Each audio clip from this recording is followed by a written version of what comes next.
വിചിത്രമായ ശാന്തതയാണ് ഇപ്പോൾ ഡൽഹിയിൽ നിലനിൽക്കുന്നത്. ലോക്സഭ തെരഞ്ഞെടുപ്പ് ഫലത്തെ തുടർന്ന് തുടർച്ചയായി മൂന്നാം തവണയും NDA സർക്കാർ രൂപീകരിച്ചു. പ്രധാനമന്ത്രി നരേന്ദ്രമോദിയുടെ കേന്ദ്രമന്ത്രിസഭയും സത്യപ്രതിജ്ഞ ചെയ്ത് അധികാരമേറ്റു. കേന്ദ്രത്തിൽ NDA സർക്കാർ രൂപീകരിച്ചു എന്നത് സത്യമാണെങ്കിലും ലോക്സഭാ തെരഞ്ഞെടുപ്പിൽ 24 മണിക്കൂറും BJPയെ പിന്തുണക്കുന്ന ചില വാർത്താ ചാനലുകൾ ഒഴികെ മറ്റുള്ളവർ എങ്ങനെയാണ് BJPയെ പരാജയപ്പെടുത്തിയതെന്ന് മനസ്സിലാക്കിയിട്ടുണ്ട്. അത് വീണ്ടും കണ്ടുപിടിക്കുന്ന ജോലിയാണ് BJP ആസ്ഥാനത്ത് ഇപ്പോൾ നടക്കുന്നത്. എന്നാൽ തോൽവിക്ക് ശേഷവും ഭരണം എങ്ങനെ നിലനിർത്താം എന്നതിനെക്കുറിച്ചായിരിക്കും BJP കൂടുതൽ ചിന്തിക്കുക. BJPയുടെ പാർലമെന്ററി ബോർഡാണ് പാർട്ടിയിലെ ഏറ്റവും ഉയർന്ന തീരുമാനമെടുക്കുന്ന സമിതി. ഏത് സുപ്രധാന തീരുമാനത്തിനും ഈ സമിതിയുടെ അംഗീകാരം വേണം.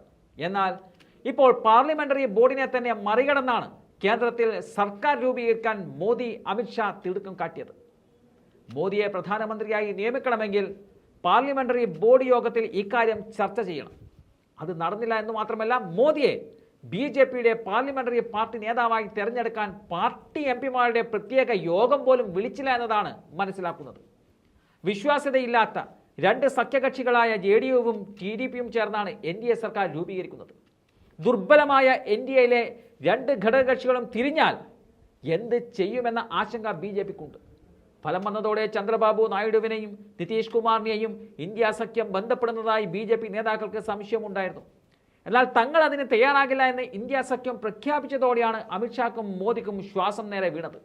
എന്നാൽ ഉചിതമായ സമയത്ത് ഞങ്ങൾ ഉചിതമായ തീരുമാനം എടുക്കുമെന്ന സൂചന ഖാർഗെ നൽകിയത് മോദിയുടെയും കൂട്ടരുടെയും ഉറക്കം കെടുത്തുന്ന ഒന്നാണ്.